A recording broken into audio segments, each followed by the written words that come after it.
বলো রাধে রাধে। জানতে চান বাবা সেই কলিযুগের মায়ারূপ মেয়েকে? হ্যাঁ ইয়া না? তাহলে রাধে রাধে বলুন, তাহলে তো বুঝতে পারবো। এত কঞ্জুস, পেছনে বলছে তুমি বলো, আমার হাত উঠবে না উপরে। হাতকে উপরে তুলুন, রাধে রাধে। বলে কলিযুগের মায়ারূপী মেয়ে আপনাদের প্রত্যেকের সঙ্গে দেখা করে যাবে। এখন আধ ঘন্টা বসুন। কলিযুগের প্রথম মায়ারূপ মেয়ে ঝিমঝিমানি। আধ ঘন্টা বসুন, দেখবেন মাথাটা ঝিমঝিম করতে লাগবে। তারপরে আসবে হাই তুলানি, লম্বা লম্বা হাই তুলবেন। তারপরে আসবে পা দুলানি। অনেকে আধ ঘন্টা বসার পরে দেখবেন এ লম্বা করে পা দুলাবে, ও লম্বা করে পা দুলাবে, পা দুলানি।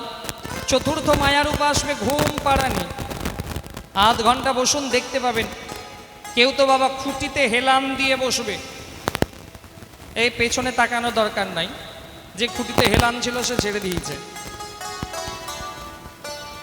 তো এই চার মায়া কলিযুগের মেয়েরা, কলির চার মায়া কন্যা, এরা প্রত্যেকের সঙ্গে দেখা করতে আসবে। আর এই যাদের চক্করে পড়ে যাবে তাদের কিন্তু গোবিন্দের কথা শোনা হবে না।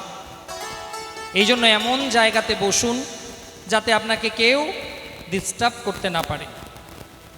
এবার ভাগবত কথা শোনার নিয়ম জানার ইচ্ছা আছে? তাহলে কি বলতে হবে? এত আস্তে কেন, জোরে বলুন।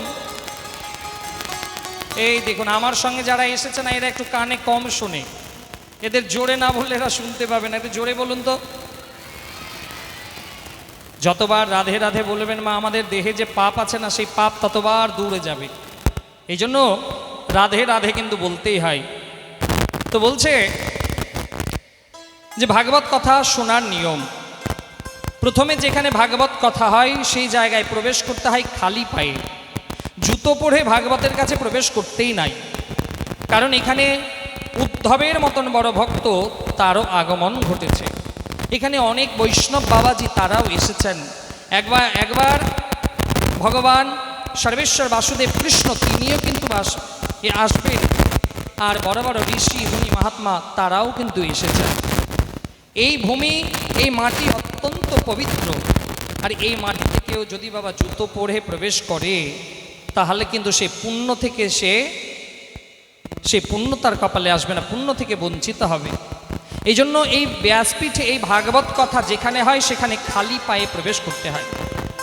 তো অনেকে তো আবার এত চালাক শ্রোতা যে জুতো চুরি হয়ে যাবে বলে জুতোর আসন বানিয়ে জুতোর মধ্যে বসে গোবিন্দের কথা শুনবে। যে জুতোর আসনে বসে যারা গোবিন্দের কথা শোনে তাদের কিন্তু পাপ স্পর্শ করে। জুতোর আসনে বসে কদাপি ভগবানের কথার রসাস্বাদন করতে নাই। এই যে দেখুন যারা জুতোর আসনে বসেছিল তারা সরাতে শুরু করে দিয়েছে। বলো রাধে রাধে। আগামী কাল থেকে যেন আর না হয়। আর জুতোটাকে বাইরে কোনো একটা ভালো জায়গাতে খুলে আসবেন। আর এই জায়গাতে জুতো পরে অ্যালাউ নাই। এর থেকে কত ভালো হয় বলুন তো, যদি খালি পায়ে চলে আসেন। কারণ দামি জুতো বাইরে রাখবেন, 3 ঘন্টা এখানে বসে থাকবেন, 2 ঘন্টায় তো মন থাকবে বাবা জুতোর দিকে, যে জুতোটা চুরি হয়ে গেল না তো। অনেকে তো আবার পাঠ শুনতে শুনতেও আবার যাবে, গিয়ে দেখে আসবে জুতোটা আছে কিনা। এর থেকে বাবা বাড়িতেই খুলে আসবেন। আর এখানে যখনই প্রবেশ করবেন এই মাটিটাকে প্রণাম করে তারপরে প্রবেশ করবেন। কারণ ধন্য এই মাটি, যে মাটিতে সাধু গুরু বৈষ্ণব তারাও আসবেন। তো এখানে ভাগবতে প্রবেশ করতে গেলে এই মাটিটাকে প্রণাম করে তারপরে প্রবেশ করতে হয়। ভাগবত কথা যখন বিরাম হবে তখন বাবা এই মাটিটাকে প্রণাম করে তারপর এখান থেকে প্রস্থান করতে হয়।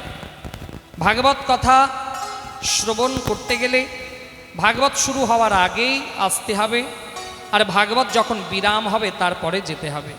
কারণ কিছু কিছু শ্রোতা থাকবে, এরা সামনে বসবে আর এদের নিজেদের ইচ্ছা মতন বারবার উঠবে বারবার বসবে, এরকম যেন না হয়। কারণ যখনই আপনি উঠবেন পেছনে যে ব্যক্তি শুনছে তার কিন্তু ডিস্টার্ব হবে। আবার কিছু কিছু শ্রোতা থাকে নিজেও শুনবে না, কাউকে শুনতেও দেবে না। এখানেও হবে 2-4 জন। যে অনেকে আছে যে এদিকে মহারাজজি গোবিন্দের কথা বলছে আর ওদিকে ও সংসারের গল্পে আবদ্ধ আছে। এইটা যেন না হয়, কারণ এই রকম করেও ভাগবত কথা শ্রবণ করা যায় না। আপনার পাশে যদি কেউ খুব গল্প করেন, আপনি তাকে বলবেন যে তুমি চুপ করে বসো, আর না হলে তুমি বাড়ি চলে যাও, বাড়িতে তোমার জন্য চাকাচাকভাবে বিছানা তৈরি করা আছে, সেখানে বসে গল্প করবে, এখানে নয়। তারপরে এই ভাগবত কথা শ্রবণ করতে গেলে এই 5টা দিন বা 7টা দিন বাবা যদি সম্ভব হয় মাটিতেই সুন্দর শয্যা তৈরি করে মাটিতেই ঘুমন। আর যদি আপনার বিছানা পবিত্র থাকে তাহলে সেখানেও আপনি ঘুমোতে পারেন। এই 5 দিন সাত্ত্বিক ভোজন করুন, নিরামিষ খাবার খান। এই 7 দিন, এখানে তো 5 দিনের কথা, তো এই 5 দিন পর্যন্ত কাউকে নিজের কথা দিয়ে কষ্ট দেওয়া যাবে না। আপনি এমন কোনো কথা কাউকে বলবেন না যে আপনার কথাতে সে ব্যক্তি কষ্ট পাক। মানসিকভাবে বাচনিকভাবে কাউকে কষ্ট দেওয়া যাবে না, এটাও ভাগবতের একটা নিয়মের মধ্যে পড়ে। এই ভাগবত 5 দিন বা 7 দিন রোজ দিন এসে গোবিন্দের কথা শ্রবণ করতে হবে। ভাগবত কথা যখন বিরাম হবে এখান থেকে প্রসাদ নিয়ে তারপরে বাড়ির দিকে রওনা দেবেন। আর ভাগবত কথা শোনার পর অবশ্যই দক্ষিণা প্রদান করতে হবে। দক্ষিণা বলতে শুধু অর্থের কথা বলা হয়নি, যদি আপনার কাছে ফুল তুলসী পাতা থাকে তাহলে সেটা ভগবানকে দিয়ে যাবেন। এটাও যদি আপনার কাছে না থাকে তাহলে চোখ বন্ধ করে গোবিন্দকে হাত জোড় করে বলবেন, হে প্রভু, আমার জীবনের দুঃখ যন্ত্রণা দারিদ্রতা আজকে আমি তোমার চরণে দক্ষিণা রূপে নিবেদন করলাম। কিন্তু দক্ষিণা অবশ্যই দিতে হবে। সে আপনি নিজের দুঃখ কষ্ট যন্ত্রণাকে দেন আর ফুল তুলসী পাতা দেন, দক্ষিণা কিন্তু অবশ্যই দিতে হয়। তো এই ভাগবত কথায় শৌনকাদিক ঋষি সুতজি মহারাজকে 6টা প্রশ্ন করলেন যে, হে গুরুদেব, আপনি কৃপা করে বলুন যে কলিযুগের মানুষ অত্যন্ত পাপী, কলিযুগের মানুষ এরা অত্যন্ত পাপে লিপ্ত থাকবে, এদের উদ্ধার কেমন করে হবে? সেই শৌনকাদিক ঋষি সুতজি মহারাজের কাছে গিয়ে বললেন যে কলিযুগের মানুষের উদ্ধার কেমন করে হবে? দেখুন মা, সত্যযুগে একটা মানুষ বাঁচত 1 লক্ষ বছর, ত্রেতা যুগে একটা মানুষের আয়ু ছিল 10,000 বছর, দাপর যুগে একটা মানুষের আয়ু ছিল 1000 বছর, আর এই কলিযুগে একটা মানুষের মোট আয়ু হচ্ছে 100 বছর। তো হে গুরুদেব, কৃপা করে আপনি বলুন যে কলিযুগের মানুষের উদ্ধার কেমন করে হবে? কারণ কলিযুগের মানুষ নিজেদের উদ্ধার কামনা করে না, কলিযুগের মানুষ শুধু চায় রোজগার করতে, ধন জমাতে, ধন রোজগার করতে। কিন্তু কলিযুগের মানুষ নিজের উদ্ধারের কথা কখনো চিন্তাই করে না। তো হে গুরুদেব, আপনি কৃপা করে বলুন কলিযুগের মানুষের উদ্ধার কেমন করে হবে? সেই সুতজি মহারাজ শৌনকাদিক ঋষিকে 6টা প্রশ্নের উত্তরে বলেছিলেন শ্রীমদ্ ভাগবত মহাপুরাণের কথা, যে হে শৌনকাদিক ঋষি, কলিযুগের মানুষ যদি এই ভাগবত কথা রসাস্বাদন করতে পারে তাহলে কলিযুগের মানুষের উদ্ধার হবে। কলিযুগের মানুষের উদ্ধারের একটাই পথ, হরিনাম সংকীর্তন। কলিযুগের মানুষের উদ্ধারের একটাই পথ, ভগবানের নাম সংকীর্তন।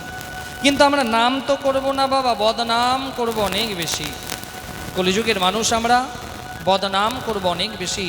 5 জন 7 জন যখন এক জায়গায় জড়ো হব, ওর নিন্দা ওর চর্চাতে আমরা আবদ্ধ থাকব। এই জন্য কলিযুগের একটাই পথ ঈশ্বর প্রাপ্তির, হরিনাম সংকীর্তন। তো বাবা, ভাগবতে প্রবেশ করার আগে 2টো মাহাত্ম্য কথা আছে।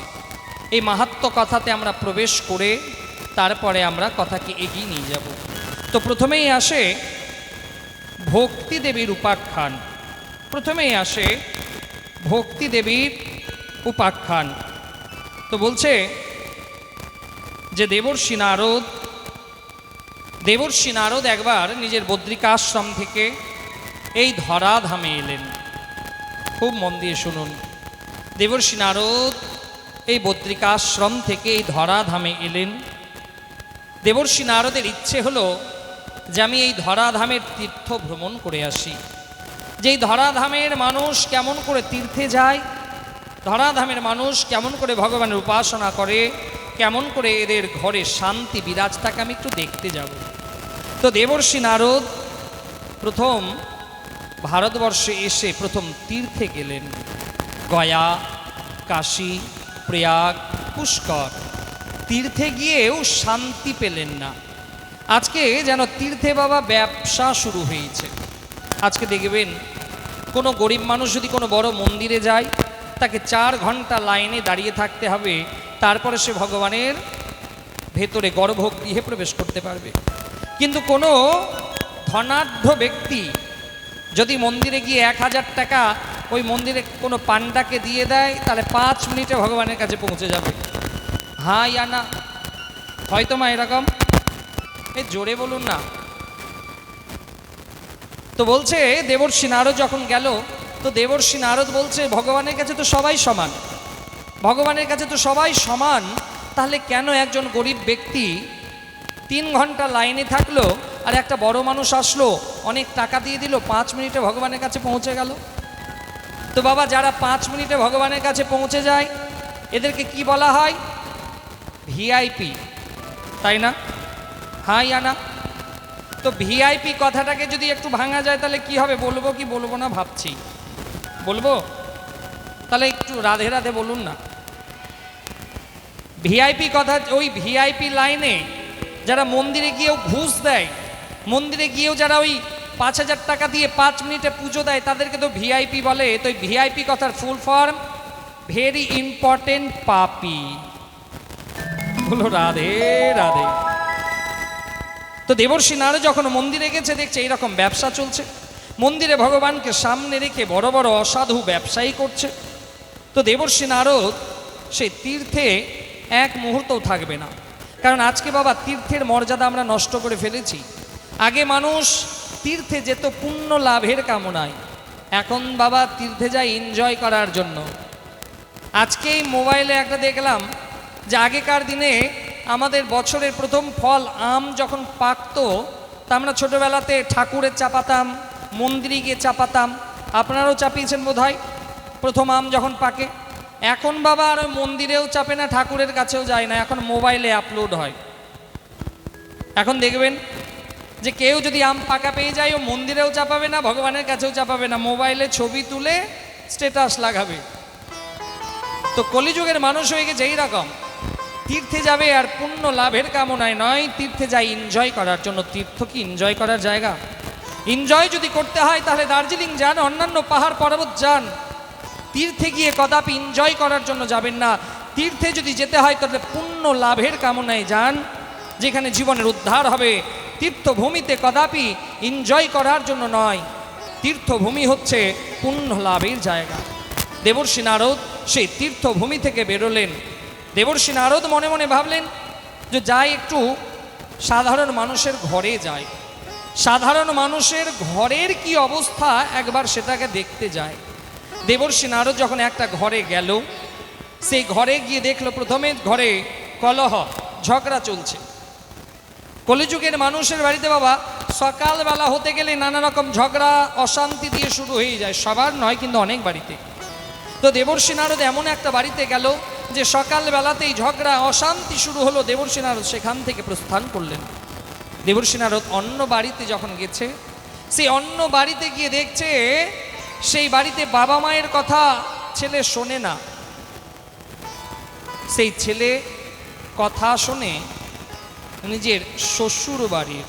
এই আপনাদের কথা বলছি না, যারা আসেনি তাদের কথা বলছি।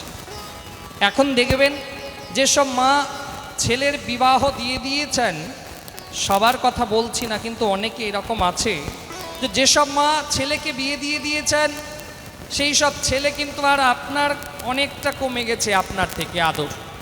কারণ আপনার কথা ততটা শুনবে না যতটা তার ওই শ্বশুর শাশুড়ির কথা শুনবে। বলো রাধে রাধে। আপনার ছেলের বিবাহের পরে যদি ছেলে কোনো কাজ করে, আপনার থেকে সাজেশন নেবে না। আপনার ছেলের শ্বশুর শাশুড়ি যা বলবে, বাবা জামাই তুমি এটা করো তোমার ভালো হবে, বলে হ্যাঁ শাশুড়ি মা এটাই করব। তাকে সম্মান দিয়ে বলবে শাশুড়ি মা, আর নিজের মাকে তো মা বলেও ডাকবে না।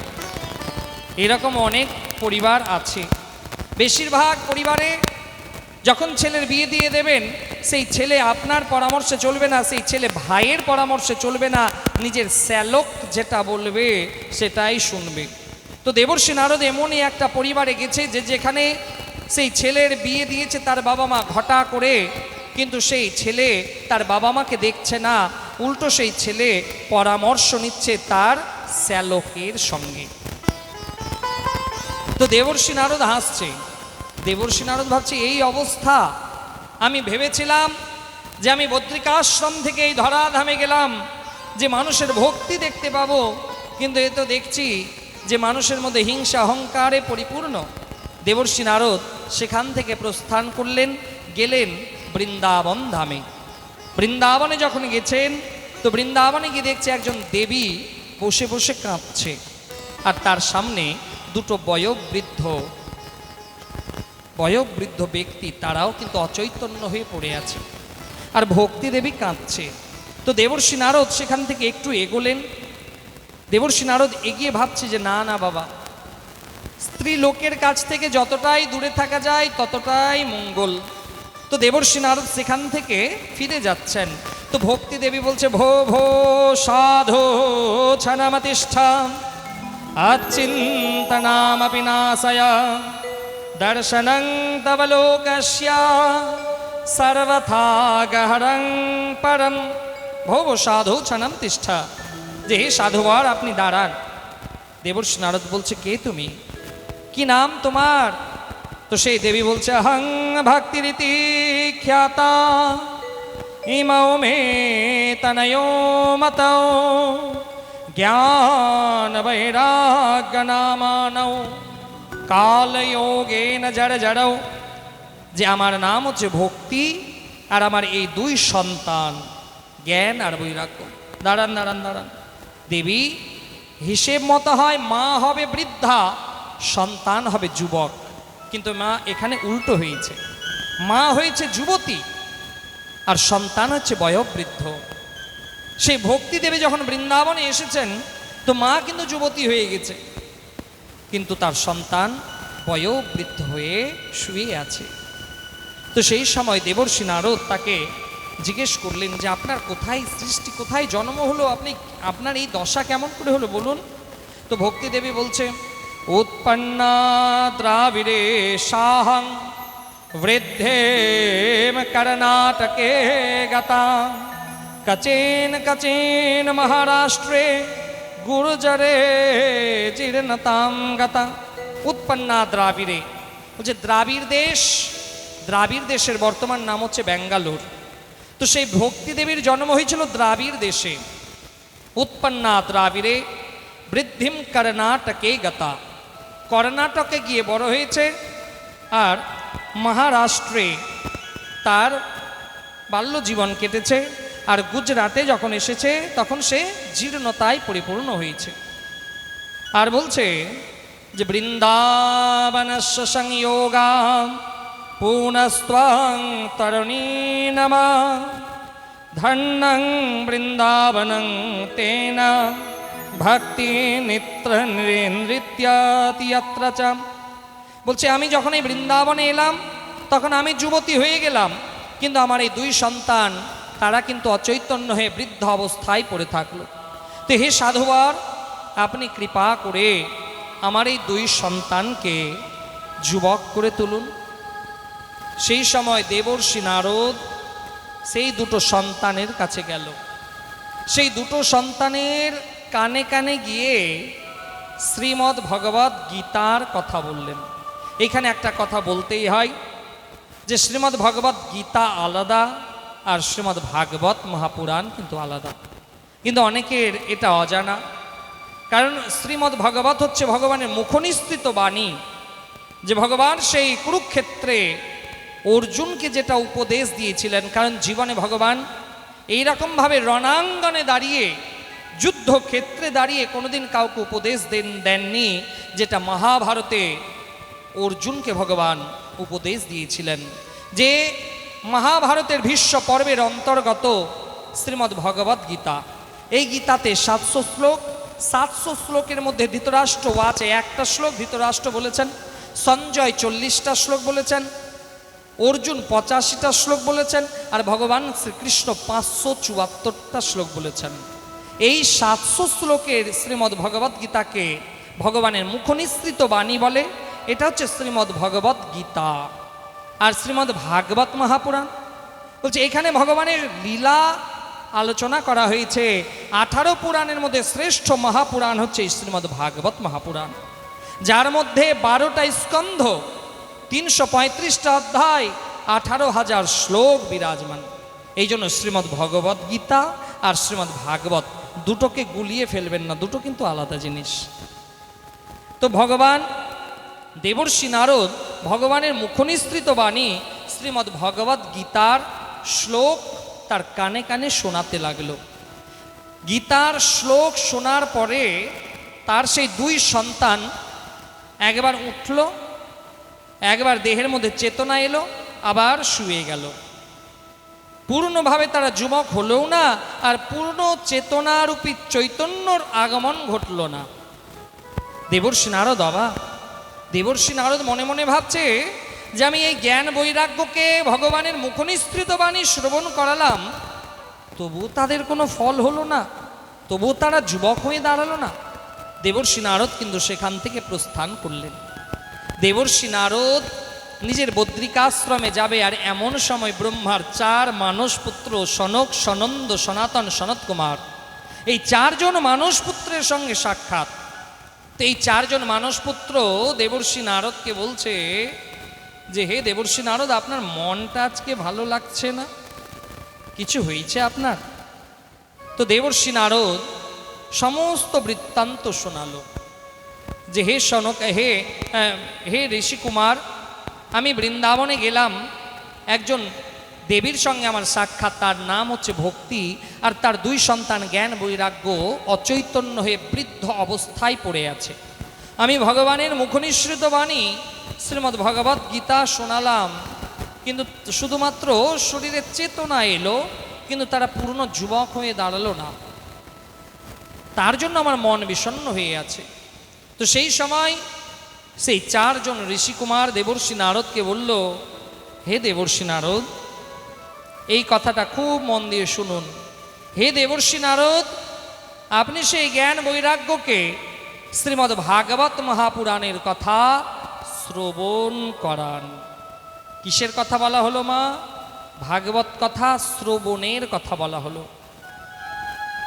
সেই ঋষি কুমার বলছে, হে দেবর্ষি নারদ, আপনি যদি জ্ঞান বৈরাগ্যকে ভাগবত কথা শ্রবণ করাতে পারেন। এখানে একটা কথা বলতে হয় মা, যে অন্যান্য যত পুরাণ আছে সেই পুরাণে বলা হচ্ছে তুমি যজ্ঞ করো, তুমি তপস্যা করো, তুমি পুজো করো, তাহলে তুমি ভগবানের সাক্ষাৎ পেয়ে যাবে।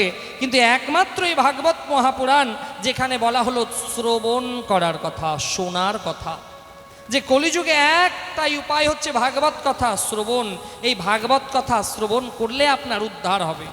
কারণ মনে রাখবেন বাবা, যে আপনার কল্যাণ কেউ করবে না, নিজের কল্যাণ নিজেকে করতে হবে, নিজের কল্যাণ নিজেকে করতে হবে।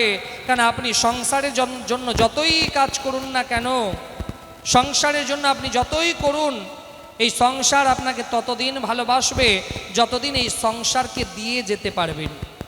যেদিন দেওয়া বন্ধ করে দেবেন, এই সংসার আপনাকে ভালোবাসবে না। দেখবেন একটা পরিবারে বাবা যতদিন চাকরি করবে, সেই বাবার অনেক সম্মান থাকবে। সেই বাবা যেদিন চাকরি থেকে রিটায়ার করবে, বাবার সম্মান অনেক কমে যাবে। একটা পরিবারের শাশুড়ি ততদিন তার সম্মান থাকবে যতদিন সেই শাশুড়ি বৌমার কাজ করতে পারবে। শাশুড়ি যদি 6 মাসের জন্য বিছানায় শয্যাশায়ী হয়ে যায়, তাহলে বৌমা মনে করবে তাড়াতাড়ি টপকে গেলেই বাঁচি। হ্যাঁ, আপনারা তো খুবই ভালো, আপনাদের কথা বলছি না, যারা আসেনি তাদের কথা বলছি। বলো রাধে রাধে। এটা কিন্তু সবার ক্ষেত্রে নয়, কিন্তু অনেক পরিবার এরকম আছে, আবার অনেকে ভালো মানুষও আছে। তো এই সংসার ততদিন আপনাকে ভালোবাসবে যতদিন এই সংসারকে আপনি দিতে পারবেন, ততদিন আপনার খুব সম্মান। যেদিন সংসারকে দেওয়া বন্ধ করে দেবেন, সেদিন কিন্তু এই সংসার আপনাকে ভালোবাসবে না। এই জন্য নিজের কল্যাণ যদি করতে হয় তাহলে নিজে করুন। কারণ মনে রাখবেন, ভগবানের কাছে যখন যাবেন, ভগবান তখন জিজ্ঞাসা করবে, তোমার জীবনের ভালো কাজ বলো, তুমি ভালো কাজ কি করেছো? প্রত্যেকে কিন্তু জিজ্ঞেস করবে মা, আমি আজকে যে এখানে এসেছি, আমি যখন আমার মায়ের কাছে ফিরে যাব, আমার মা আমাকে জিজ্ঞেস করবে, ওখানে যে গেলি কেমন কেমন সব কিছু ছিল, ভালো ছিল তো, কেউ কিছু বললো, জিজ্ঞেস করবে। আপনারাও যখন ভবপারে যাবেন, ভগবান জিজ্ঞেস করবে, এই তোমার জীবনে তুমি ভালো কাজ বলো তো। তখন মনে হবে, মহারাজ সকালবেলা মর্নিং ওয়াকের নামে বেরোতাম আর লোকের বাগানের ফুল চুরি করে এনে ঠাকুর তোমাকে সেবা করতাম। আছে না এরকম অনেকে? দেখবেন সকালবেলা মর্নিং ওয়াকের নামে বেরোবে আর লোকের বাগানের ফুল চুরি করে নিয়ে আসবে আর সেটাই ভগবানকে নিবেদন করবে। তাহলে কোনো লাভ হবে? কিছু কঞ্জুস বাবা এমন আছে যে ভগবানকে যখন ভোগ লাগাবে, নিজেরা খাবে একদম থালা ভর্তি ভর্তি ভালো ভালো খাবার, আর ভগবানকে যখন ভোগ লাগাবে তখন ওই নকুল দানা, তাই না? হ্যাঁ ইয়া না? জোরে বলুন। তো এবার বলছে ওই নকুল দানা ঢালতে গিয়ে একসঙ্গে যদি ওই 5টা বেরিয়ে যায়, 5টা নকুল দানা যদি বেরিয়ে যায়, আবার ওই না না না না আবার ওখান থেকে 4টা নকুল দানা উঠিয়ে কৌটাতে ভরবে যে কালকে ভোগ লাগাতে হবে। মানুষ এত কঞ্জুস হয়ে গেছে, এত কঞ্জুস হয়ে গেছে।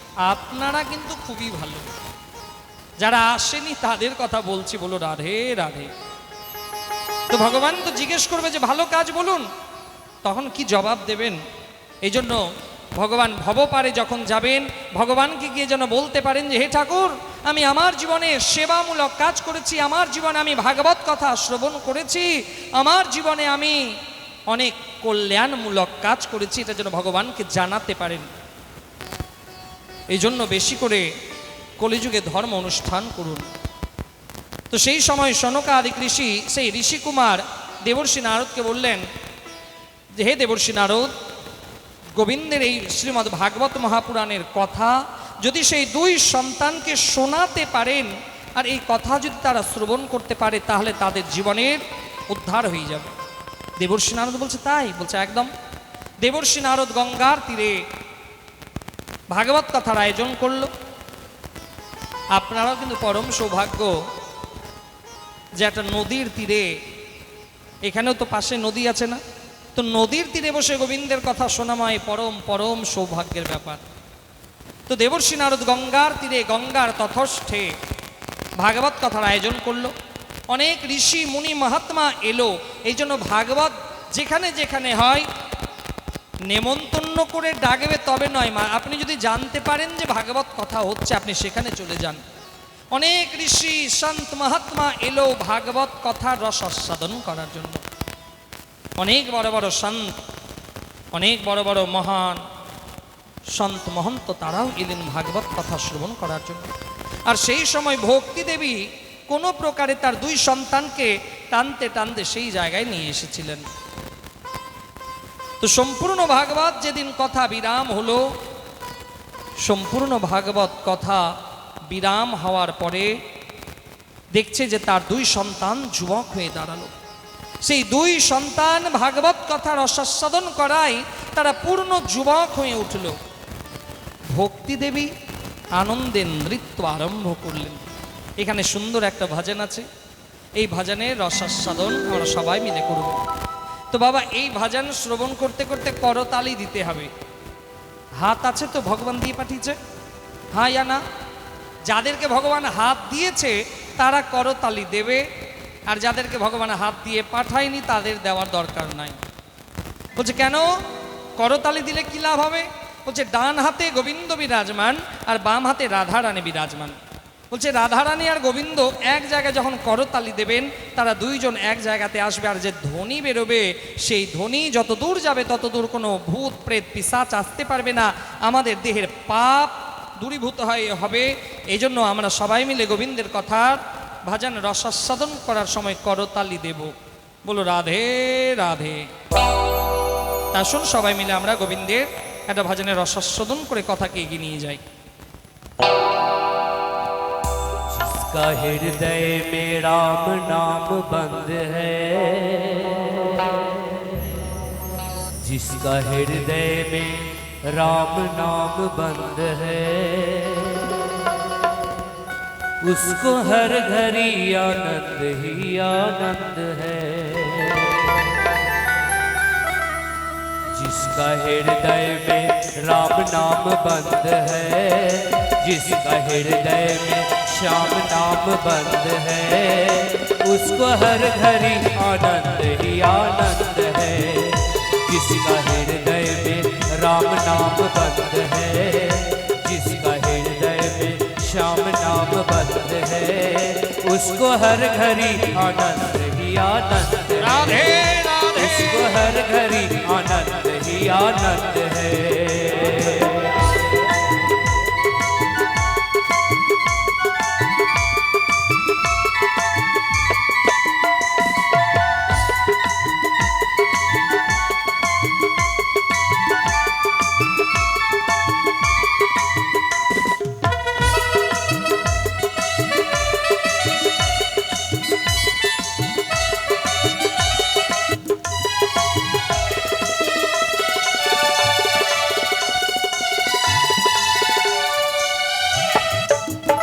लेकर सिर्फ राम का सहारा, इस दुनिया के करके किनारा।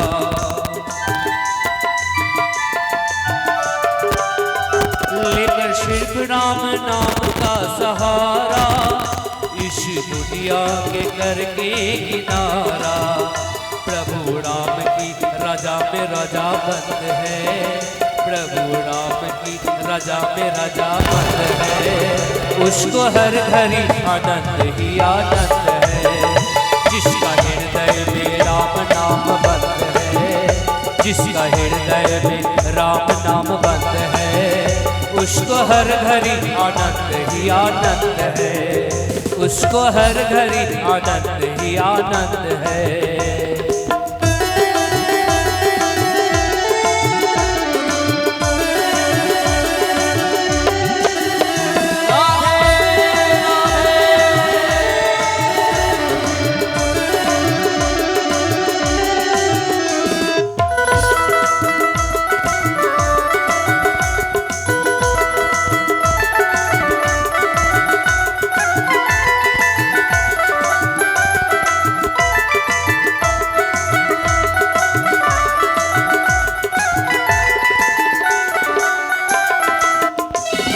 संगत की रंगत से दूर रहे, निंदा चुगली कभी ना किसी की कहे।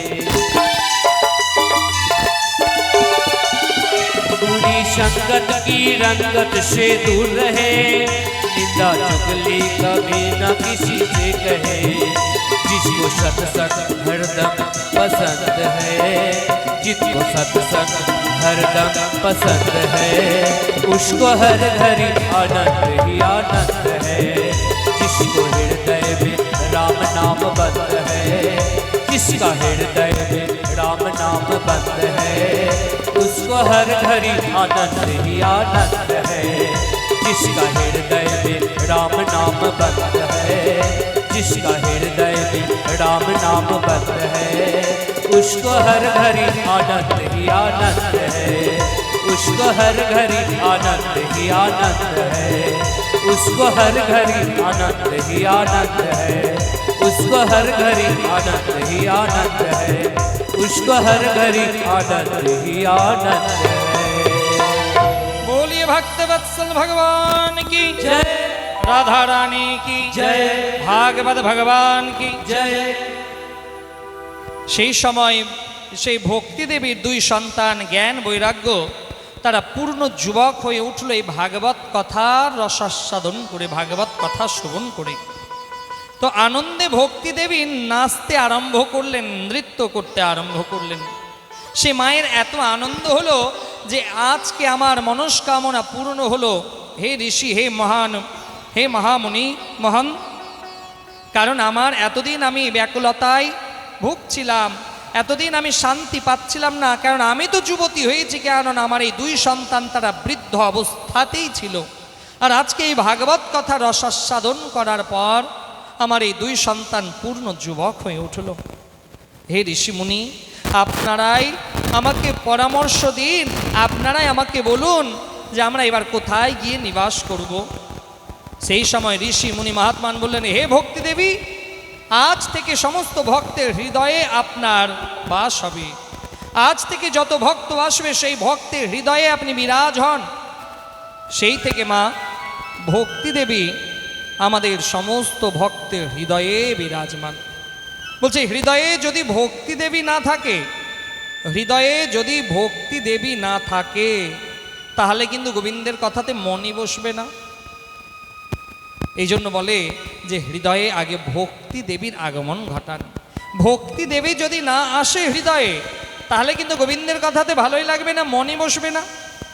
এই জন্য আগে দেহের মধ্যে ভক্তি দেবীকে আবাহন করতে হবে, নাহলে বারবার মনে আসবে সংসারের কথা, বাড়ির কথা, বাড়িতে রান্না বান্না হলো কিনা।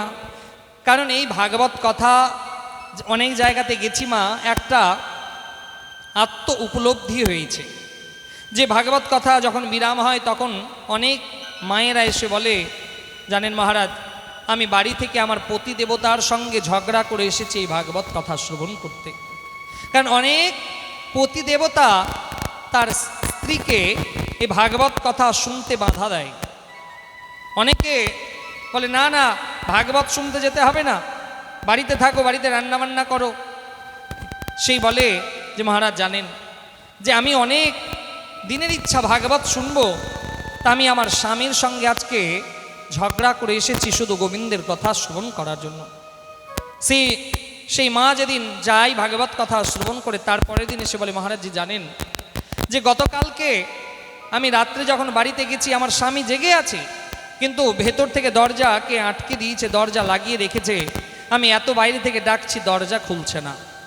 আধ ঘন্টা 1 ঘন্টা দাঁড়ানোর পর আমার স্বামী এলো, দরজা খুলে দিল। এইরকমও অনেক মানুষ আছে মা, অনেকজন এখানে এসেছে ভাগবত শ্রবণ করতে, যারা হয়তো নিজের পরিবারের সঙ্গে অশান্তি করেও অনেকে আসে ভাগবত কথা শ্রবণ করতে। তো কলিযুগে এইসব ঘটবে, কিন্তু এইসবকে উপেক্ষা করে যে ভগবানের কাছে আসবে সে ভগবত ধামে পৌঁছাতে পারবে। আর এইসব উপেক্ষা যে করতে পারবে না, সে ভগবানের কাছে কদাপি আসতে পারবে না। তাহলে যেসব পতি দেবতা তার স্ত্রীকে ধর্মের কাজে যেতে বাধা দেয়, খুব মন দিয়ে শুনবেন, যেসব পতি দেবতা তাদের স্ত্রীকে ধর্ম কাজে যেতে বাধা দেয়, তাদেরকে কি বলা হয়? যে পতিকে কি বলে মা? পরমেশ্বর, তাই না?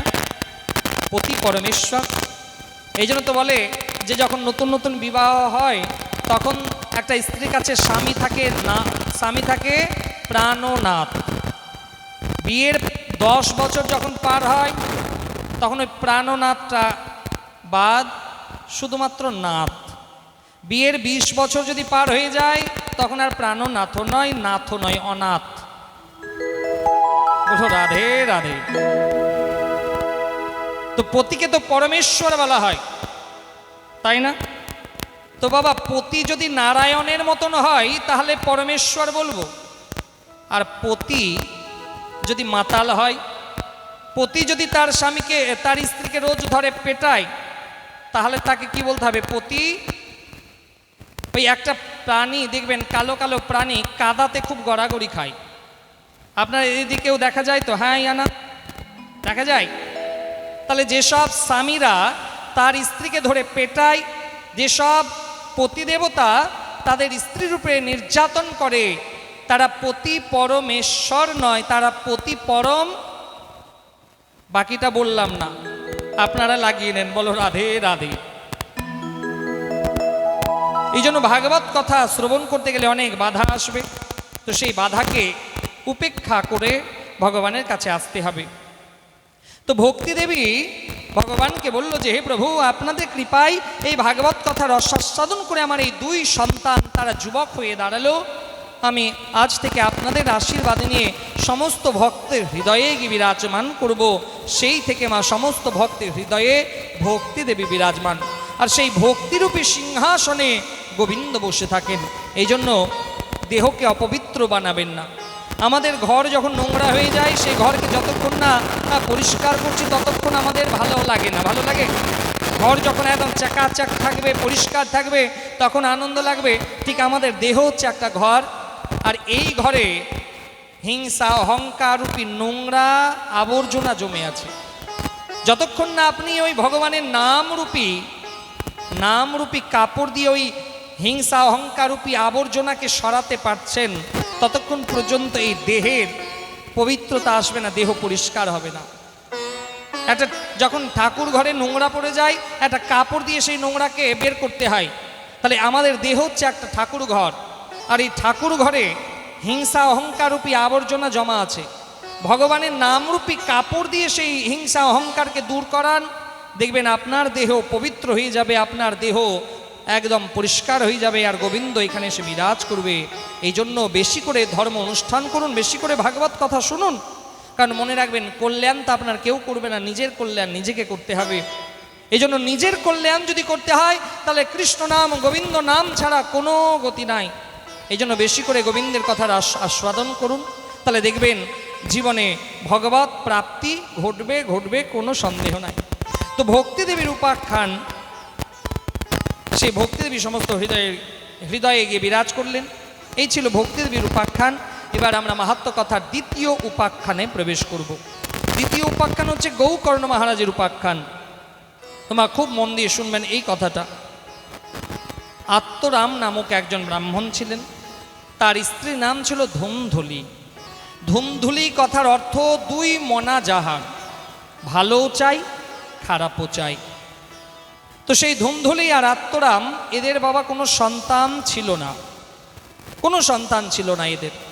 তো সেই আত্মরাম জীবনে অনেক পূজা পাঠ, দান ধ্যান, যাগ যজ্ঞও করলেন যেন তাদের একটা সন্তান হয়।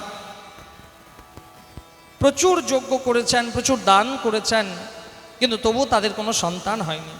যে এখানে দানের কথা যখন এলো, একটা কথা অবশ্যই বলতে হয়, কারণ শাস্ত্র সিদ্ধান্ত নিয়ম আছে বাবা, যে ডান হাত যদি দান করে, বাম হাত যেন খবর না পাই, তাহলে সেটা হবে দান। কিন্তু এখন আমরা মন্দিরে যদি একটা ফ্যান দান করি, সেই ফ্যানের 3টা পাখাতে বাপের নাম, মায়ের নাম, 14 গোষ্ঠীর নাম লিখব। ফ্যানও ঘুরছে, তার বাপ মাকেও ঘুরাচ্ছে। কলিযুগের মানুষ হয়েছে এরকম। অনেক সময় খবরে দেখতে পাই, শীতের সময় শীত বস্ত্র দেবে একজন, হয়তো গরিব মানুষকে শীত বস্ত্র, একটা শীত বস্ত্র দেবে, 5 জন মিলে ছবি তুলবে। এটা কি দান? এটা কদাপি দান হতে পারে না। দান এমন হবে যেন আপনি কোনো কাউকে দান করলেন, কেউ যেন জানতে না পারে, সেই দানের মহিমা থাকবে। আর আপনি একটা কিছু দান করে যদি 14টা লোককে জানান, তাহলে সেটা দান নয় বাবা, সেটা আপনার অহংকার। তো সেই আত্মরাম জীবনে প্রচুর দান করেছেন, পুজো করেছেন, কিন্তু কোনো সন্তান হয়নি। আত্মরাম একদিন একটা গ্রামে, এমনকি আত্মরামের পরিবারে বাবা তুলসী গাছ লাগানো হতো, সেই তুলসী গাছও বাঁচত না, তুলসী গাছও শুকিয়ে যেত। আত্মরামের ঘরে কোনো গাছ লাগানো হতো, সেই গাছ ফল দিত না। আত্মরামের ঘরে একটা গোমাতা ছিল, সেই গোমাতাটাও বন্ধা, সেই গোমাতাটাও সন্তানকে জন্ম দেয় না। তো সেই আত্মরাম হঠাৎ একদিন কোনো একটা কর্মকাণ্ড করানোর জন্য পাশের গ্রামে গেছিল। সেই পাশের গ্রামে গিয়ে দেখছে যে একজন বাবা তার সন্তানকে খুব আদর যত্ন করছে, মা পাশে বসে আছে। তো আত্মরামের মনে হলো, এইরকম সন্তান যদি একটা আমার হতো, তাহলে আমিও একে আদর যত্ন করতাম। ব্যাস, এই চিন্তা ভাবনা আত্মরামের মনের মধ্যে এলো যে আমার সন্তান নাই, আর সন্তানহীন বাড়ি শ্মশানের মতন। তো বলছে, মা, যে নদীতে জল নাই, সেই নদীর কোনো সম্মান আছে?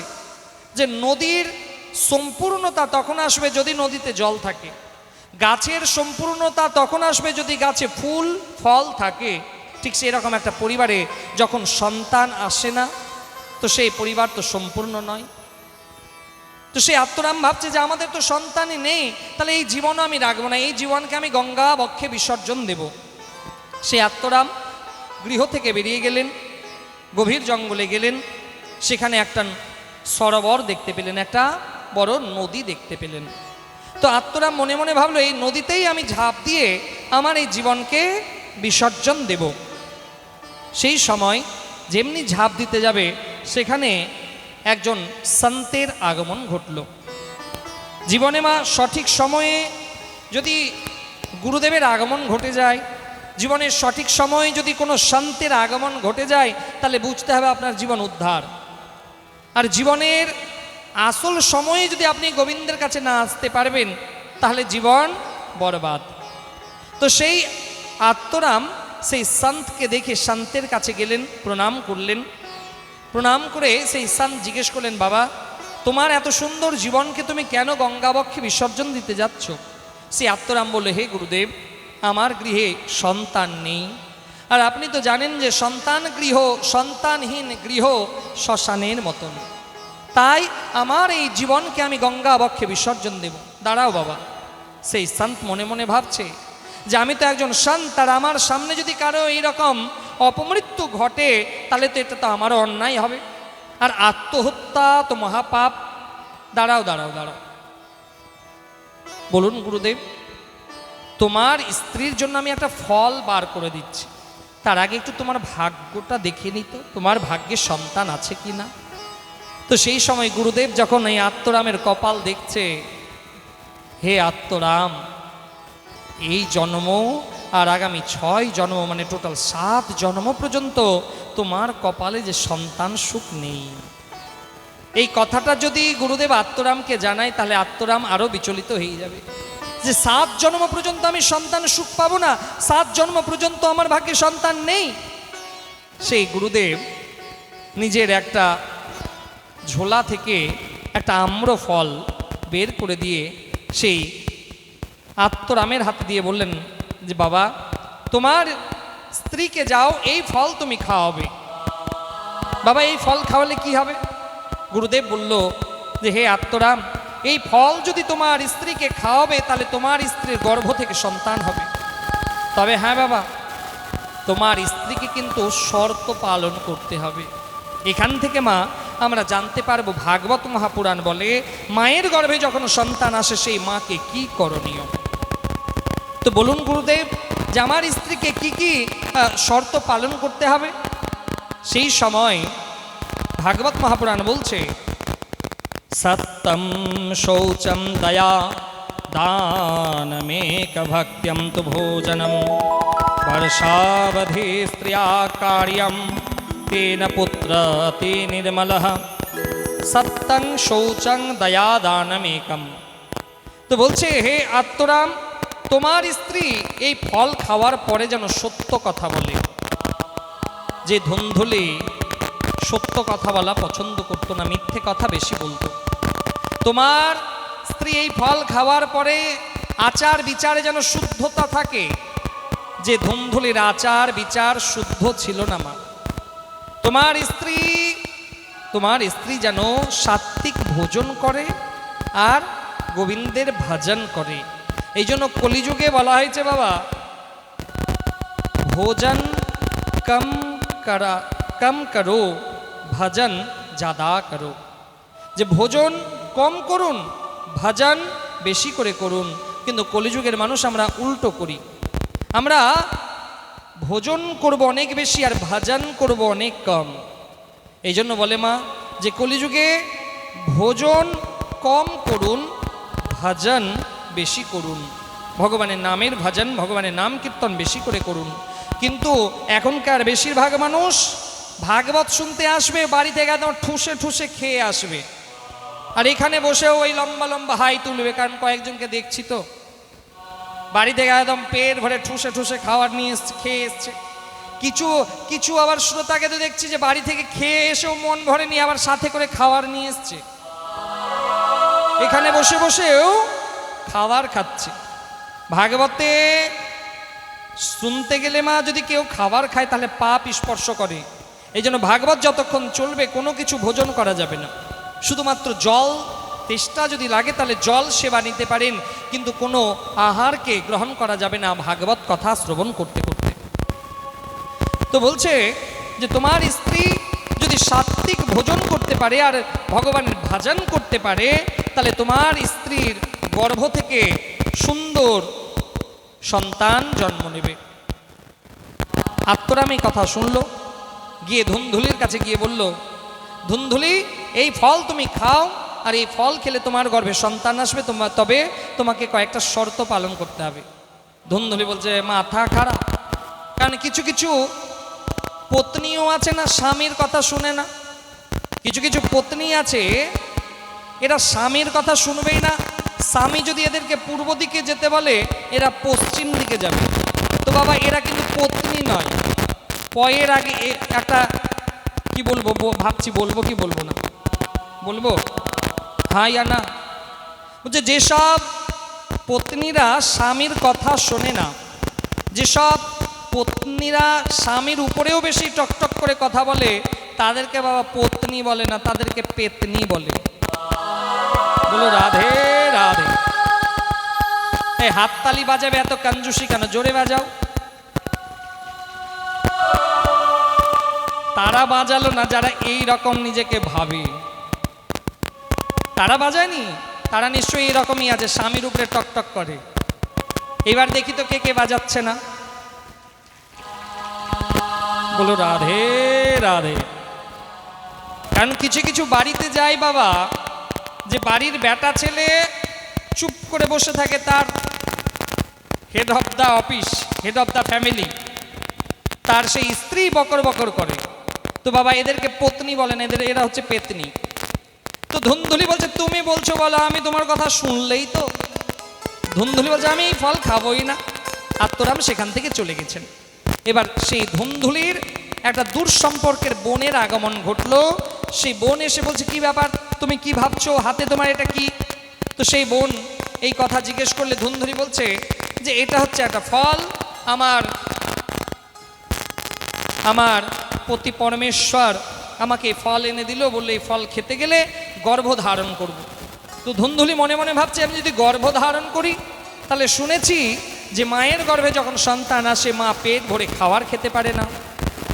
শুনেছি যে মায়ের গর্ভে যখন সন্তান আসে তখন তো সেই মায়ের এত সুন্দর রূপ নষ্ট হয়ে যায়, কোমলাঙ্গী রূপ নষ্ট হয়ে যায়, দেহের সৌন্দর্যতা নষ্ট হয়ে যায়।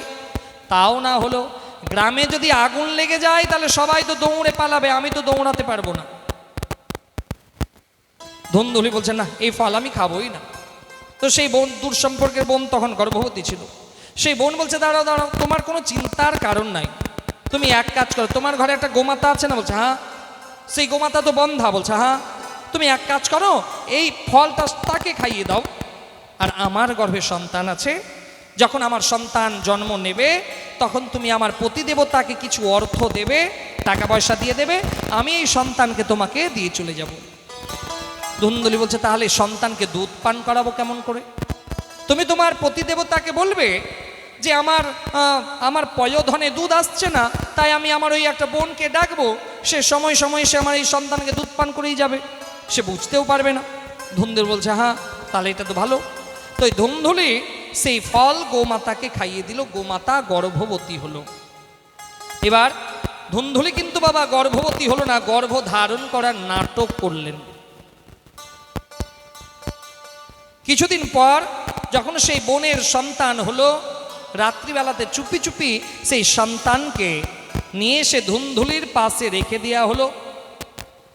পরের দিন আত্মরাম জানতে পারলো তার স্ত্রীর সন্তান হয়েছে ধুন্ধুলি, তার স্ত্রীর সন্তান হয়েছে, ধুন্ধুলির স্ত্রীর সন্তান হয়েছে।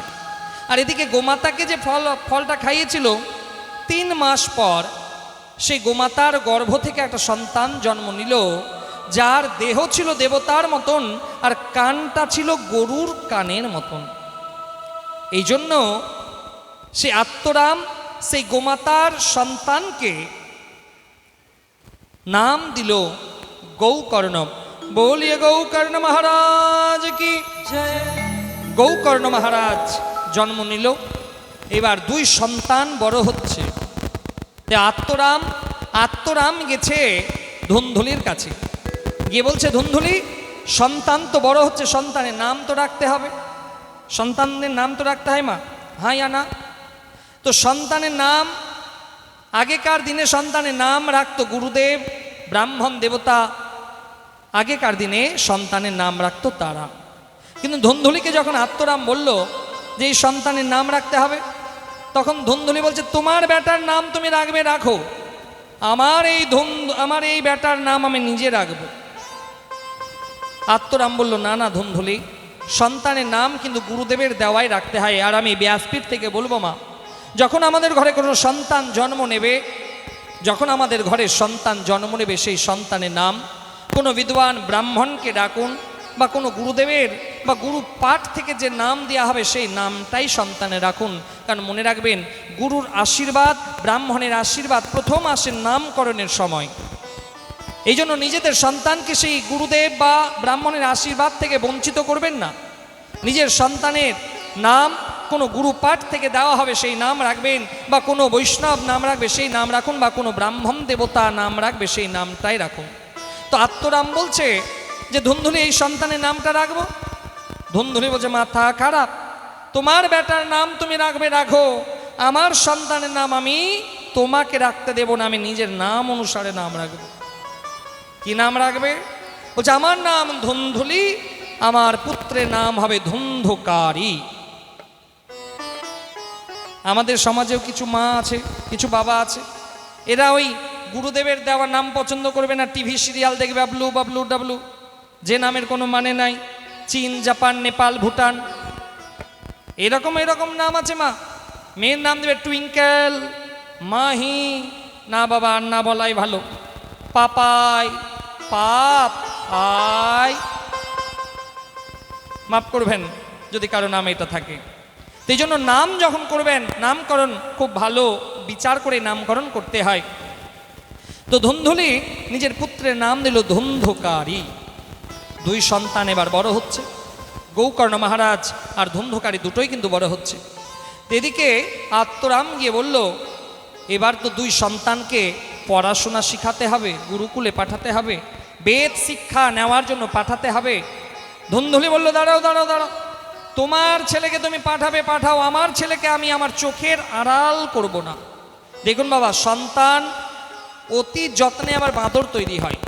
এই জন্য সন্তানকে ভালোবাসুন, কিন্তু তার সঙ্গে সঙ্গে সন্তানকে শাসনও করুন। সন্তানকে যদি শাসন না করবেন, তাহলে সেই সন্তান কদাপি সংস্কারী হবে না। কারণ আমাদের সন্তানকে শুধুমাত্র সংস্কার প্রদান করতে হবে, লেখাপড়া তো স্কুল শেখাবে, কিন্তু আপনার সন্তানকে, বাবা মায়ের উচিত তার সন্তানকে সংস্কার প্রদান করা। আত্মরাম বলছে এবার এই দুই সন্তানকে গুরুকুলে পাঠাতে হবে শিক্ষা লাভের জন্য। কারণ মনে রাখবেন মা, এখানে একটা কথা অবশ্যই বলতে হয়, যে সন্তান যদি সুশিক্ষিত না হয়, সন্তান যদি শিক্ষিত না হয়, তাহলে কিন্তু বাবা মায়ের কল্যাণ হয় না। সন্তানকে সুশিক্ষিত করতেই হবে। কারণ মনে রাখবেন, জন্ম তো গরু ছাগলও দেয় তার সন্তানকে, কিন্তু একটা মানুষ, একটা মা বাবা যখন তার সন্তানকে শুধুমাত্র জন্ম দিল, কিন্তু কর্ম করলো না, তাকে পড়াশোনা করালো না, তাকে শিক্ষা দিল না, তাহলে বুঝতে হবে যে তার সেই পরিবারে বিদ্যার কম আছে। এই জন্য আগে, কারণ আমরা এখন যে সিচুয়েশনে আছি, আমরা এখন যে পরিবেশের মধ্যে আছি মা, যে আমরা সবাই, আমাদের পরিবেশে যতজন আছে সবাই চাই যে আপনার সন্তান যেন শিক্ষিত না হোক। মাফ করবেন, এই কথাটা হয়তো অনেকের খারাপ লাগতে পারে, কিন্তু বাস্তব সত্য। কারণ আগেকার দিনে যখন একটা সন্তানকে স্কুলে পাঠানো হতো, সেই সন্তান স্কুলে যাওয়ার পরে সেখানে সংস্কার গ্রহণ করত। সেই সন্তান স্কুলে গিয়ে শাস্ত্র, পুরাণ, সামাজিক শিক্ষা গ্রহণ করত। কিন্তু এখন সেই সন্তানগুলোকে শুধুমাত্র বইয়ের পড়ায় আমরা পড়াবো, কিন্তু বাস্তবিক কোনো জ্ঞান আমরা সেই রকমভাবে আমাদের সন্তানকে দিতে পারি না। যার জন্য এমন একটা সময় আসে যে আমাদের সন্তান শুধু টাকা রোজগার করার এটিএম মেশিন তৈরি হয়, কিন্তু মানুষ তৈরি হয় না। কারণ খুব সুন্দর একজন সন্ত একটা কথা বলেছে, যে ছাত্রের কিছু লক্ষণ আছে, ছাত্রের কিছু লক্ষণ আছে, এই লক্ষণ যদি ছাত্রের মধ্যে না থাকে, তাহলে সে নিজের জীবনে কদাপি বড় হতে পারবে না। খুব মন দিয়ে শুনবেন যে কি বলা হয়েছে। বলছে একজন ছাত্রের কি কি লক্ষণ। একটা ছাত্র একটা জীবনেও মানুষ এস্টাবলিশড হতে পারবে, সেই এস্টাবলিশড হওয়ার সূত্রটা এখানেই আছে। কিন্তু প্রথমে বলা হয়েছে, কাকো চেষ্টা বাকো ধ্যানম স্বান নিদ্রা তথৈব চ অল্পাহারী গৃহত্যাগী বিদ্যার্থী পঞ্চলক্ষণম। বলছে একটা বিদ্যার্থীর 5টা লক্ষণ। যে একজন ভালো ছাত্রের 5টা লক্ষণ। প্রথম বলছে কাকো চেষ্টা বকো ধ্যানম, যে একজন বিদ্যার্থী যে হবে ও কদাপি নিজের সমস্যা থেকে দূরে পালাবে না। একটা কাক যেরকম চেষ্টাতে কখনো কমজোরি করে না। ছোটবেলায় হয়তো গল্প পড়ে হবেন যে একটা কাকের জল তেষ্টা পেয়েছে, আর একটা কুঁজোর মধ্যে নিচে জল ছিল, আর কাককে সেই জল পান করতে হবে। ছোট ছোট কাঁকর সেই কুঁজোর মধ্যে ফেলতে ফেলতে ফেলতে সেই জলটা উপরে এলো, কাক জল পান করলো। তো কাক কিন্তু কদাপি চেষ্টাকে ছাড়ে না। কাক এমন একটা পাখি যে নিজের চেষ্টাতেই সাফল্য ডেকে নিয়ে আসে। আপনি কাককে রুটি দেন, সেই কাক আপনার কাছে আসবে, দেখবেন লাফাতে লাফাতে কাক আসবে। সেই কাক জানে যে আমি রুটিটাকে নেব আর 1 সেকেন্ডও দেরি করব না, সেখান থেকে সরে যাব, দেখবেন। কিন্তু অন্যান্য পাখিকে যদি আপনি খাবার দেন, সে আপনার কাছে আসবে, কোলে বসে যাবে, আদর করবেন। কিন্তু কাক এমন একটা পাখি, ও একটা রুটিও যদি নিতে আসে লাফাতে লাফাতে আসবে, রুটি নেওয়া হবে, টুক করে চলে যাবে। এই জন্য একটা বিদ্যার্থীর প্রথম লক্ষণ বলা হয় যে কাকো চেষ্টা, কাকের মতন তার চেষ্টা থাকবে, তাহলে জীবনে সে স্টাবলিশড হবে, প্রতিষ্ঠা তার হবে। বাকো ধ্যানম, একটা বক পাখি যেরকম ঘন্টার পর ঘন্টা এক পা তুলে জলের তীরে দাঁড়িয়ে ধ্যান করে, কিন্তু প্রকৃত অর্থে কি ধ্যান করে? তার ধ্যানটা হচ্ছে মাছকে ধরার। একটা বককে দেখবেন, সেই বক নদীর তীরে দাঁড়িয়ে থাকে এক পা তুলে, যে কখন মাছ আসবে সেই মাছটাকে আমি ধরে নেব। তো একজন বিদ্যার্থী হবে এরকম, তার জীবনের লক্ষ্য থাকবে যেন আমার লক্ষ্যে আমাকে পৌঁছাতে হবে। বাকো ধ্যানম। তারপরে লক্ষণ বলছে শ্বান নিদ্রা। শ্বান মানে কুকুর। একজন বিদ্যার্থী যদি বেলা 9টা পর্যন্ত ঘুমোয়, তাহলে জীবনে সে কোনোদিন প্রতিষ্ঠা পাবে না, জীবনে কোনোদিন এস্টাবলিশড হবে না। একজন বিদ্যার্থীর নিয়ম, কারণ এখন তো বাবা, আগেকার দিনে ভোর 5টা বাজলে 4টা বাজলে সবাই উঠে যেত, আর এখনকার ছেলে মেয়েরা এরা তো জীবনেদের প্যাঁচার মতন হয়ে গেছে। রাত্রি 2:30 3টা না বাজলে মহারাজ ঘুম আসছে না, 2:30 3টাতে ঘুমোবে, আরে 10টা 11টাতে উঠবে। আপনাদের ছেলেদের কথা বলছি না, আপনাদের ছেলে তো খুবই ভালো, যারা আসেনি তাদের কথা বলছি। বলো রাধে রাধে। যদি বলা হয় মাঝ আপনার ছেলে 11টা বেজে গেছে, ওঠান, না না না না, রাত্রি 2:30 অবধি আমার ছেলে পড়াশোনা করেছে। কি পড়াশোনা করেছে? ও অনলাইনে পড়াশোনা করেছে, অনলাইন। এবার অনলাইনে যে ওই কি পড়াশোনা হলো, 3 মাস যাওয়ার পরে তার ছেলে আবার সঙ্গে করে একজনকে সাথে নিয়ে এলো, 3 মাস পরে অনলাইনে পড়ে। বলো রাধে রাধে। এই জন্য একটা বিদ্যার্থী হবে শ্বান নিদ্রা। একটা কুকুর যতই গভীর ঘুমে থাক না কেন, ও যদি একটা অচেনা লোক বাড়িতে চলে আসে, কুকুরের ঘুম ভেঙে যায়, ভাঙে না? তো শাস্ত্রে বলছে যে একটা বিদ্যার্থীর লক্ষণ হবে শ্বান নিদ্রা, যে একটা কুকুর যেরকম ঘুমোয় সেই রকম একটা বিদ্যার্থীকে ঘুমোতে হবে। তাহলে সেই বিদ্যার্থী নিজের জীবনে এস্টাবলিশড হবে, বিদ্যার্থী নিজের জীবনে গিয়ে উঁচু জায়গায় সাফল্য পাবে। শ্বান নিদ্রা। তারপরে বলছে গৃহত্যাগী, যে একটা বিদ্যার্থীকে যদি বাড়ি ত্যাগ করে পড়াশোনার জন্য কোথাও যেতে হয়, তাহলে তাকে যেতে হবে। কোনো মা যদি ভাবে আমার লাডলাকে আমি আমার বাড়ি থেকে যেতে দেব না, আমার চোখের সামনে রাখবো, ভালো রাখো, তাহলে আপনার তখন তোমার ছেলে কুলাঙ্গার হবে। এই জন্য একটা বিদ্যার্থী চতুর্থ লক্ষণ হচ্ছে গৃহত্যাগী। তারপরে পঞ্চম লক্ষণ বলা হয়েছে অল্পাহারী। একজন বিদ্যার্থীকে কদাপি পেট ভরে খাবার খেতে নাই। একটা বিদ্যার্থী যদি বাবা পেট ভরে খেয়ে নেবে, তাহলে পড়াতে তার মনই বসবে না, পড়াতে বসে ঘুম পাবে, ঘুমোবে। এই বিদ্যার্থীর 5টা লক্ষণ, কাকো চেষ্টা বকো ধ্যানম শ্বান নিদ্রা তথৈব চ অল্পাহারী গৃহত্যাগী বিদ্যার্থী 5 লক্ষণম। কিন্তু এখন তো বাবা আমাদের রাজ সিংহাসনে বসে থাকা সেই মহৎ ব্যক্তিগুলো, বিদ্যালয়ে পড়া যেমন হোক, পেট ভরে খাওয়ানো হবে। কিন্তু আগেকার দিনে গুরুকুলে আগে পড়াটাকে উদ্দেশ্য দিত, কিন্তু এখন স্কুলগুলোতে, বিদ্যালয়গুলোতে খাও, পেট ভরে খাও, পড়াশোনা জাহার নামে যাক। যেসব মাস্টার মশাই আছে তারাও গল্প শোনায় যে মহারাজজি, আমরা যে ভাববো কখন একটু ছাত্রকে ভালো করে পড়াই, উপায় নেই। উপর থেকে যেসব লোক আসবে তারা বলবে পড়াটাকে বাদ দাও, আগে মিড ডে মিলটাকে দেখো সব কিছু ঠিক আছে কিনা, ছাত্ররা খেতে পেলেই হলো, পড়া জাহান নামে যাক।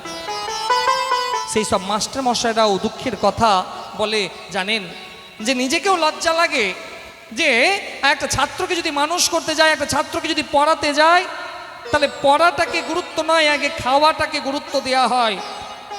যেদিন থেকে মাস্টার মশাইয়ের হাতের বেদ চলে গেল, সেদিন থেকে ছাত্র জীবনের তপস্যাও কমে গেল।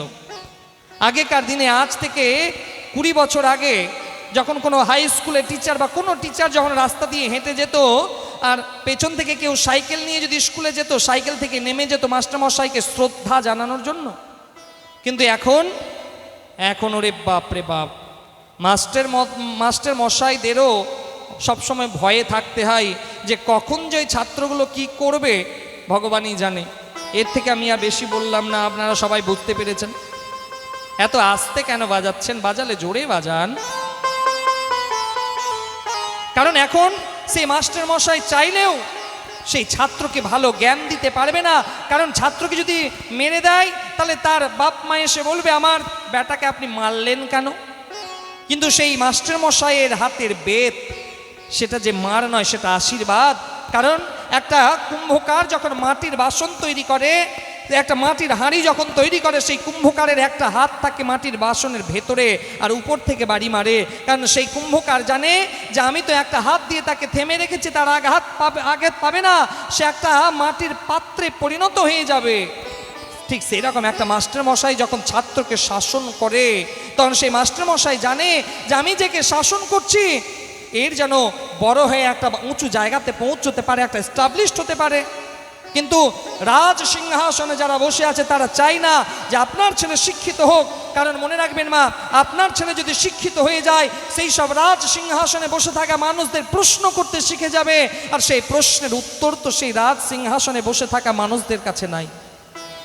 বলো রাধে রাধে।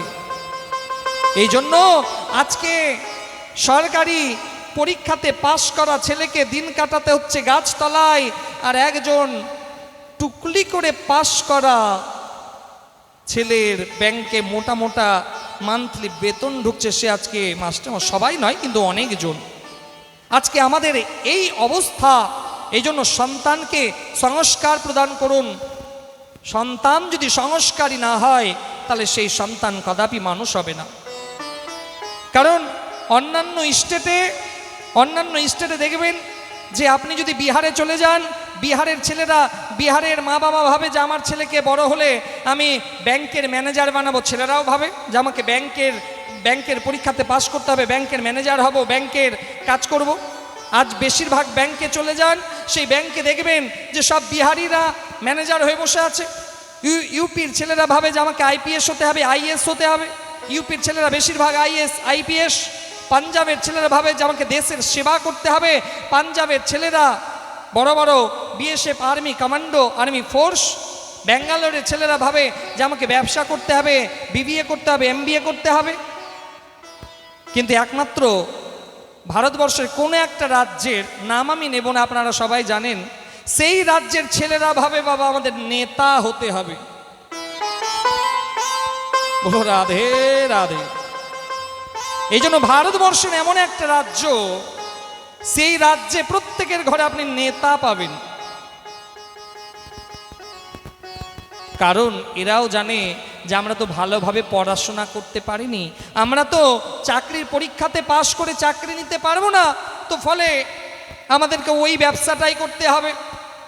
এই জন্য আজকে আমাদের এই সিচুয়েশন, আমাদের এই অবস্থা। এই জন্য ব্যাসপীঠ থেকে নিবেদন প্রত্যেকে বাবা মার কাছে যে আপনার ছেলে মেয়েকে আপনি দুটো পোশাক কম কিনে দিন, কিন্তু পড়াশোনা করান। কারণ মনে রাখবেন মা, ছেলেকে যদি শিক্ষিত না বানাতে পারেন, ছেলে যদি পড়াশোনা না করে, তাহলে সেই রাজ সিংহাসনে বসে থাকা ব্যক্তিরা আপনাকে আবার শোষণ করবে। ইংরেজ আমলে যেরকম হতো সেই রকম আবার হবে। এই জন্য ব্যাসপীঠ থেকে নিবেদন প্রত্যেকে বাবা মা নিজের সন্তানকে শিক্ষা প্রদান করুন, স্কুলে পাঠান, বিদ্যালয়ে পাঠান।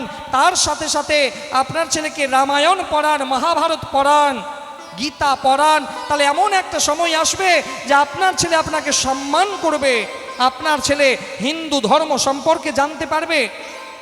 না হলে এমন একটা দিন আসবে যে আপনার ছেলেকে যদি রামায়ণ না শোনাবেন, আপনার ছেলেকে যদি ভাগবত না শোনাবেন, আপনার ছেলেকে যদি গীতা পাঠ না করাবেন, এমন একটা দিন আসবে যে অন্য কোনো সম্প্রদায়ের আপনার ছেলে নাম নথিভুক্ত করবে, হিন্দু ধর্ম থেকে ধর্মান্তরিত হবে, কারণ সেই সন্তান তো জানেই না হিন্দু ধর্ম সম্পর্কে। তখন করার কিছুই থাকবে না। এই জন্য ব্যাসপীঠ থেকে নিবেদন, প্রত্যেক বাবা মা তার সন্তানকে যেন ভাগবত শোনায়, প্রত্যেক বাবা মা যেন তার সন্তানকে গীতা পড়ায়। ডক্টর এপিজে আব্দুল কালাম তিনি তার বায়োডাটাতে লিখছেন তিনি প্রত্যেক দিন গীতা পাঠ করতেন। তিনি তো একজন মুসলমান, কিন্তু প্রত্যেক দিন গীতা পাঠ করতেন। কিন্তু আমরা হিন্দুরা নিজেরাই আজকে ধর্ম থেকে সরে গেলাম। এর ফল তো বাবা বড় ভয়ঙ্কর আসবে।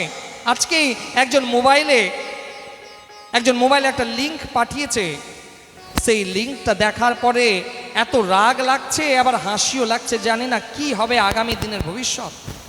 যে আজকে একজন লিঙ্ক পাঠিয়েছে মোবাইলে, বলছে মহারাজ দেখুন কি অবস্থা, যে একজন 18-19 বছরের একটা মেয়ে ঠাকুর ঘরে পুজো করতে বসেছে। তার মা বাবা বলেছে হয়তো ঠাকুর ঘরে পুজোটা কর। তো সেই 18-19 বছরের মেয়ে পুজো করতে বসেছে, আর সেই জায়গাতে পুজোর মন্ত্র বলছে না, সেইখানে ও গান গাইছে। যে ওই একটা গান ছিল না, যে ওই কি জানো ওই গানটা, বান্ধবী ললিতা তোর কোন কোন জায়গায় ব্যথা গো। ভগবানের পুজো করছে, ভগবানের সামনে ভোগ লাগাচ্ছে, ঠাকুরের গ্লাসে জল দিচ্ছে, আর এই গান গাইছে। তাহলে ধিক সেই পরিবারে, ধিক সেই ব্যক্তিতে। এই জন্য বলি যে এখনো সময় আছে, মা নিজের সন্তানকে স্বাবলম্বী বানান, নিজের সন্তানকে সংস্কার প্রদান করুন। না হলে এমন একটা দিন আসবে যে আপনি যখন মারা যাবেন, আপনার মরাতে আপনার ছেলে কাঁদবে না, সেই আপনার মরাতে ছেলে ভাড়া করে লোক নিয়ে আসবে কান্না করার জন্য। এই জন্য বলি মা নিজের সন্তানকে ধর্মের পথে নিয়ে আসুন, ধর্মকে রক্ষা করার জন্য আপনার সন্তানকে নিয়ে আসুন। আর আমি তো ব্যাসপীঠ থেকে বলবো প্রত্যেক নজওয়ান, প্রত্যেক হিন্দু মায়ের সন্তান তারা যেন একত্রিত হয়, কারণ আজকে প্রত্যেক সম্প্রদায়ে তারা কিন্তু সংঘবদ্ধ হয়েছে। একমাত্র আমরা হিন্দুরাই একে অপরের সঙ্গে বিরোধিতায় এখনো আমরা বসে আছি। এই জন্য বিরোধিতা নয় মা, প্রত্যেকে আমরা একত্রিত হব, আর হিন্দু নজওয়ান যারা আছে তাদেরকে তাদের উদ্দেশ্য ধর্মকে এগিয়ে নিয়ে যাওয়া। কারণ যবে আমাদের উপর অত্যাচার হয়েছে, যবে মোগলরা এসেছে, আমাদের ইতিহাসকে বরবাদ করেছে, আমাদের ইতিহাসকে নতুনভাবে রচনা করেছে, আমাদের ইতিহাসের বিকৃতি ঘটিয়েছে। আমাদের ইতিহাসে আমাদের পড়ানো গেল যে হিন্দু সনাতনী সাধু মুনি ঋষি এরা ছিল খুব দুর্বল, সাধু মহাত্মা এরা শুধু মালা জপ করত, তিলক কাটত, ভগবানের পূজা পাঠ করত, এরা দুর্বল, তাই এদের উপরে আমরা অত্যাচার করেছি। কিন্তু আসলটা আমাদের পড়ানো গেল না, যে অনেক সাধু মহাত্মা নিজের ধর্ম রক্ষা করার জন্য নিজের গলা কাটিয়েছে, নিজের আত্মবলিদান দিয়েছে, তাদেরকে পড়ানোই হলো না। এই জন্য হে সনাতনী अभी नहीं तो कभी नहीं, এই জন্য জেগে উঠুন, নিজের ধর্মটাকে ধারণ করুন।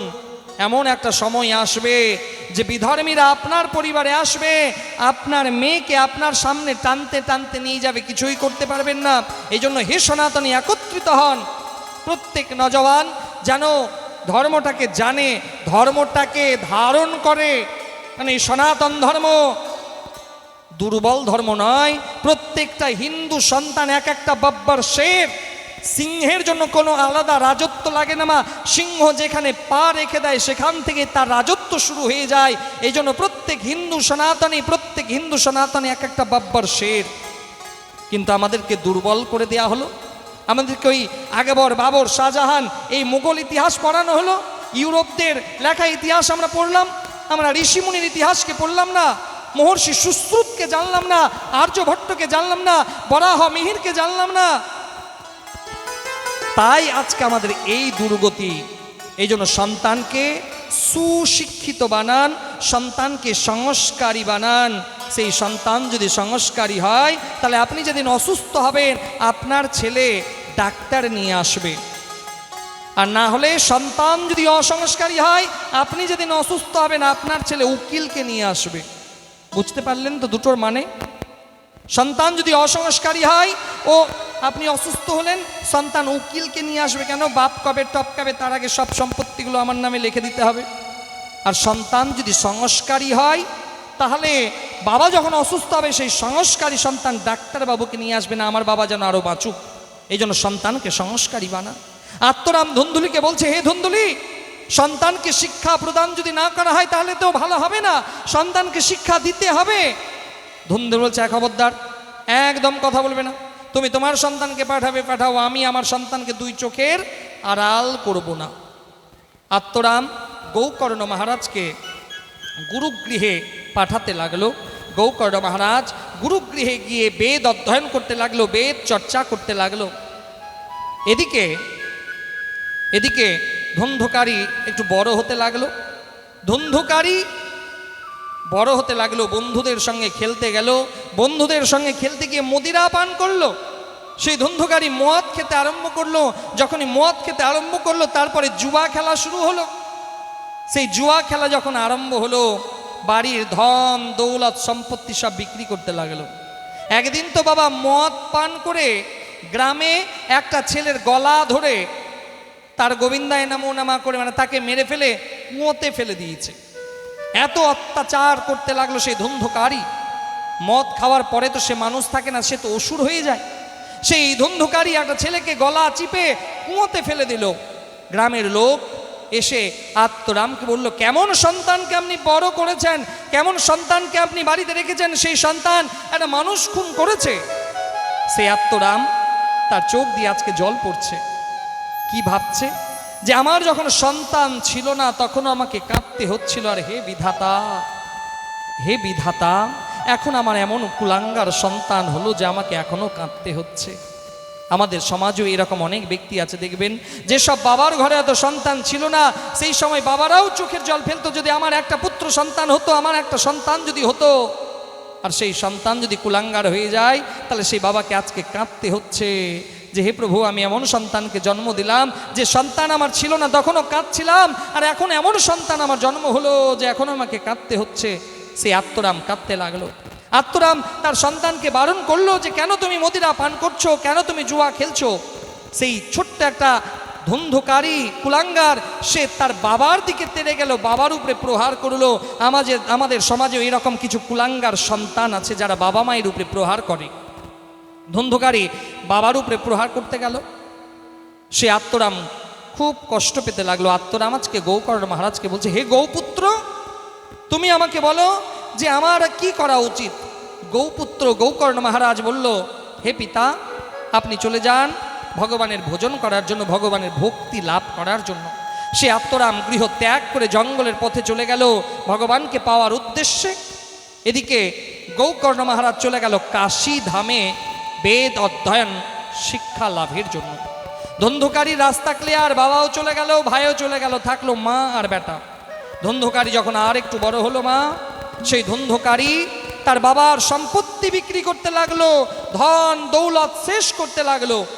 পুত্র তিন ধরনের হয়, খুব মন দিয়ে শুনবেন। পুত্র তিন ধরনের হয়। একটা হচ্ছে পুত্রটা কেমন, যে একটা বাবার বংশে জন্ম নিল, যা থাকলো ততটুকুই করলো, সে হচ্ছে পুত্র। আর একটা সুপুত্র কেমন, বলছে বাবার যদি 1 বিঘা সম্পত্তি থাকে, সেই সুপুত্র একটুও বাড়াবে, বাবার মান যশ খ্যাতিকে চারদিকে ছড়াবে। পিতার তখন ভালো লাগবে যখন তার সন্তানের নামে তার পিতার পরিচয় হবে, সে হচ্ছে সুপুত্র। আর কুপুত্রকে, যে বাবার সম্পত্তি বিক্রি করবে, যে বাবার সম্পত্তিকে নাশ করবে। বাবা ছিল অমুক ব্যক্তি আর তার ছেলে মাতাল রাস্তাতে মদ খেয়ে পড়ে আছে, এর হচ্ছে বাপের কুপুত্র। ধন্ধকারী ছিল বাপের কুপুত্র। ধন্ধকারী তার পিতার সমস্ত জমি জায়গা সব বিক্রি করলো, মদ খেতে লাগলো, জুয়া খেলতে লাগলো। এবার তো ধন্ধকারীর সং হলো 5 জন দুশ্চরিত্র নারী যারা দেহ ব্যবসা করে, তাদের সঙ্গে। কারণ নিয়ম আছে মা, যে পরিবারে মদ জুয়া নারী এই তিনটা যদি প্রবেশ করে যায়, সেই পরিবারকে ধ্বংস হতে বেশি সময় লাগে না। এই জন্য এই তিনটা থেকে সাবধান থাকুন। মদ জুয়া নারী এই তিনটা যে পরিবারে ঢুকেছে, সেই পরিবার অল্প দিনের মধ্যেই নষ্ট হয়ে গেছে। তো সেই ধুমধুকা